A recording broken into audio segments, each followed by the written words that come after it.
Hi friends, few subscribers had requested me to explain the same topic in English, so that is the reason I'm uploading it again. In the last video, I had explained about basic concepts of accounting. So in this video, let us know two different types of bookkeeping. Guys, in system of bookkeeping there are two different types of bookkeeping. One is single entry system and another one is double entry system. Now let us understand what is meant by single entry system. Single entry bookkeeping is where a transaction has to be recorded against one category, either an income account or an expense account. This is nothing but if any transaction is done in an organization or a company, only one aspect will be recorded, or either an income or an expense. Sometimes both the aspects also will be recorded. This acts like an informal method. So that is the reason why many of the companies don't prefer, because during this single entry bookkeeping there are chances of doing many fraud works or misappropriation in accounting period or during an auditing period. So that is the reason this is not preferred in any of the companies. Now currently we are following the double entry system. So now we will understand what is meant by double entry system. Double entry refers to an accounting concept where assets equals liabilities plus owner's equity. In the double entry system, transactions are recorded in the terms of debit and credit. This is nothing but if any company is following the double entry system, it has to record both the aspects if any transaction is occurred, like income and expense, because the asset value of the company should be equal with the liabilities plus owner's equity. Like it has to be equal with left hand side and right hand side, both it should be equal.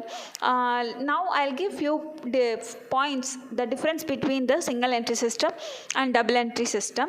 After that I will give an example to make you understand in better. So in double entry system, both the aspects are recorded, debit and credit, both aspects are recorded. But in single entry system only, it is a mixture of double entry system where sometimes it will be recorded both the aspects, sometimes it will be recorded only one aspect, sometimes no entries will be recorded. So it acts as an informal, it is a disadvantage. Again in the double entry system, accounts prepared are personal account, real account and nominal account. All the three accounts are recorded in the double entry system. Where in single entry system, no subsidiary books are recorded except the cash books. Okay, again in double entry system, preparation of trial balance is possible, whereas in single entry system it is not possible, as it is a mixture of as it is a mixture of double entry system, where we cannot tally the trial balance in in single entry system. Again the another point is, actually I have not given, I will explain. It is like preparing the double entry system, it is much costlier, like it will be little expensive, but maintaining the single entry system is less expensive. But in a double entry system, it will be information will be very accurate and neat, but in single entries it will create confusion and the information will not be correct and accurate. In double entry system, trial balance, balance sheet and profit and loss accounts are prepared in scientific manner, but in single entry system it roughly prepares the profit and loss account and statement of affairs accounts, so that it won't give an accurate information how does a company is performing, or on what basis the profit and loss account is being prepared, whether it is true or not. So there are so many reasons, but I have just given you a few points to understand for your understanding. Friends, I have already told you that if any transaction is been occurred in the business, it has to tally both the side, or we have to record both the aspects to tally the balance sheet in the both the side. That is, the transaction is going to happen. So this is debit and this is credit. Okay, so it has to tally equally, then only that accounting or that balance sheet is prepared without any mistake or malpractice, because it is a rule of, that is, it is a duality principle, it has to be equal. It is a rule that it has to tally both the sides. Okay, so now I'll make you understand with an example. So I'm going to start a business. For that, I'm going to invest 1 lakh rupees. So if I'm investing 1 lakh rupees, the money is coming into the business. So I'm showing it as in the asset side. In asset means it is the properties of it is company, which company owes, that is only called as assets. So I'm showing it in the asset side. Cash in hand or cash. So 1 lakh. The company right now it is having 1 lakh rupees for its business purpose. Now I need to show this 1 lakh rupees in the liability side as well. Why? Because it is my capital amount. You can ask me that it is your business and nobody is going to use your money, and why you need to show it on the liability side.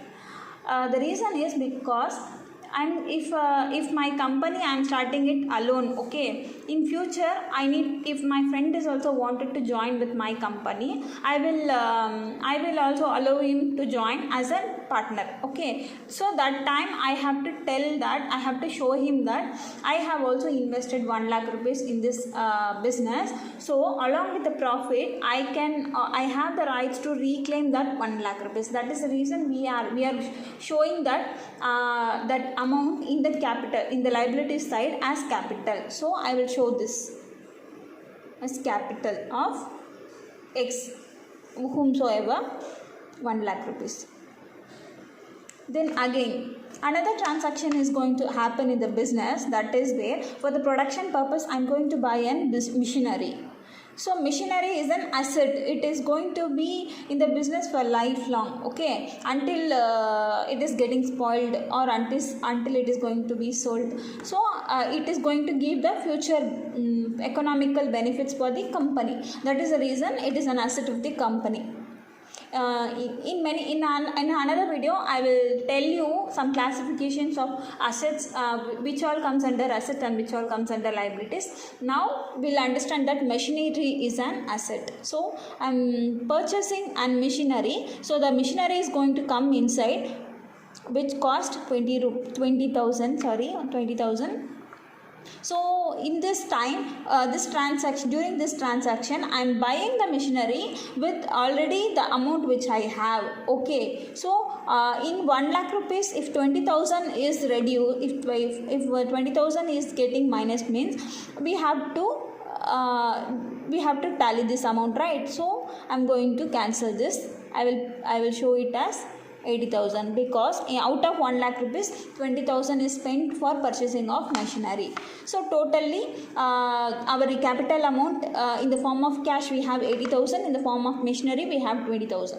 Okay, and another transaction is going to happen where I need some extra money for the business purpose. So I am taking loan from the banker. Okay, so during when I'm taking the loan, what is happening is the money is coming into the business. Okay, so I think that the loan amount is 40,000. So so the banker is going to give me another 40,000, right? So I will put it as cash, or let me add here itself cash at bank or something. The banker is giving in the form of through bank, so I am going to add it as 40,000. Okay,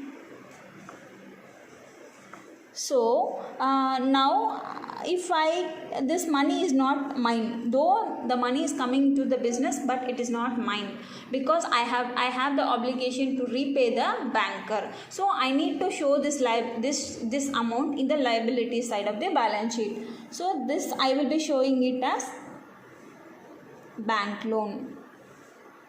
Okay, 40,000.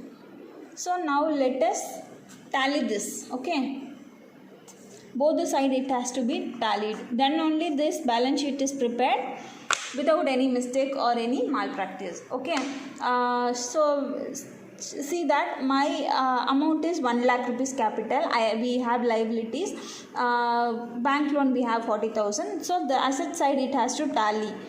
We'll add 1,40,000 out of 80,000. plus 40,000 1,20,000 plus 20,000 is 1,40,000. So it is tallied, right? So in this capital amount 1 lakh is mine, balance 40,000 is this bank loan, so it is tallying. This is how we need to understand the double entry system. And if these two are not tallying, then that business, that balance sheet is not prepared correctly or properly. So in the next topic I will hope that you understood this topic. In the next topic I will explain you about the classifications of accounting, because before passing the journal entries we need to understand what types of accounts we have to prepare for preparing the journal entries or ledger account. That is very important. So I will give you an explanation about that in the next topic. If you like this video means, please kindly subscribe to my channel and support my channel. If any of the explanation which I gave now is not understood by you, please kindly put a comment in the comment box so that I can correct myself to explain in a better way. Thank you so much.